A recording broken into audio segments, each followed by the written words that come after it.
Saludos, yo soy Miguel Montoro y te doy la bienvenida a este estudio bíblico, pero antes de comenzar, quisiera recordarte que puedes encontrarme en cualquiera de las redes sociales que ves en pantalla, incluso en otras más, con ese nombre de usuario, Miguel Montoro Ministerio, incluso a través del servicio de mensajería instantánea de WhatsApp, yo puedo agregarte a un grupo y una comunidad donde todos los días compartimos materiales relacionados con la palabra de Dios. Envíame un mensaje. Estamos en el estudio número 4 de la serie Mi familia espiritual.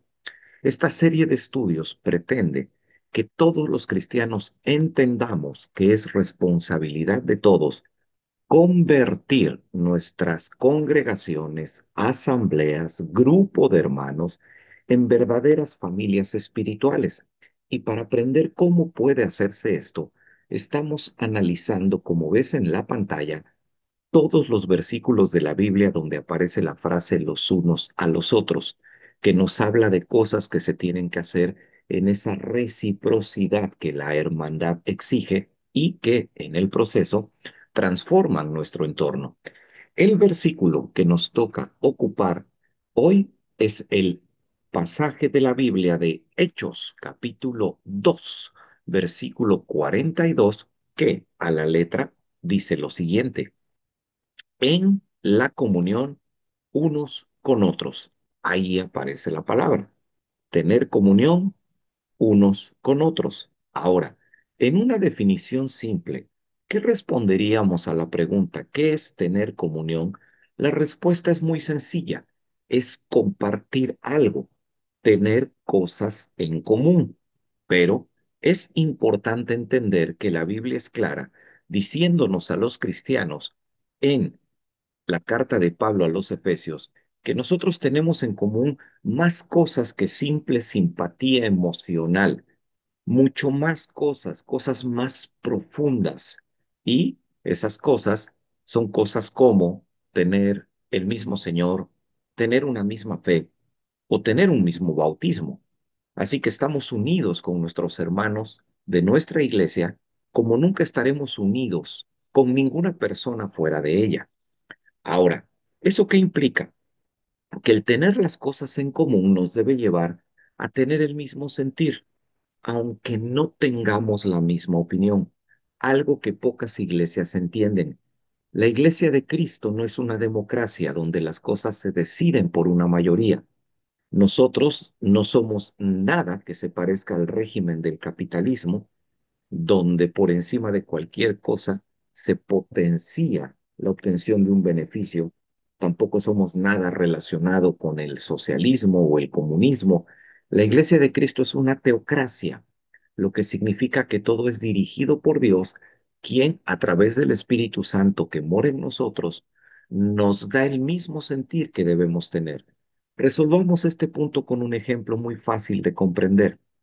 Imagina que hay una necesidad muy grande en la iglesia y que un grupo de hermanos toma la decisión de hacer algo, alguna venta de algún producto para generar ingresos, mientras que aparece otro grupo de personas que no se sienten a gusto vendiendo cosas.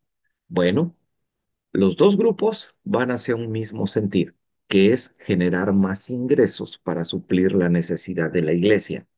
Estos hacen su venta de productos mientras estos no la hacen y en su lugar prefieren aportar más dinero para suplir la necesidad, pero no se confrontan, no se pelean, no se critican, absolutamente se manifiestan un profundo respeto porque han entendido que la clave de todo no es tener la misma opinión, sino ser dirigidos por un mismo sentir. Espero que esto lo aclare. Ahora, a la hora de hablar de comunión, como el libro de Hechos nos lo refleja, tenemos que tomar en cuenta algunos detalles que son muy interesantes. El pasaje donde se encuentra el versículo que estamos usando nos enseña en su contexto, alrededor de la frase comunión unos con otros, nos enseña que la comunión está íntimamente relacionada con dos acciones que el creyente debe hacer y que reflejan la comunión que tienen entre ellos y con Dios, pero también está muy relacionada la comunión con dos actitudes, con dos conductas que se deben manifestar. ¿Cuáles son esas dos acciones y esas dos actitudes?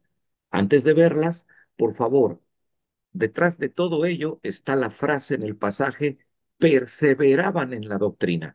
Así que cualquier cosa que venga como consecuencia de la comunión va a lograrse y va a ser posible si los creyentes en su conjunto están haciendo un esfuerzo por mantenerse constantes, aprendiendo lo que Dios les quiere enseñar.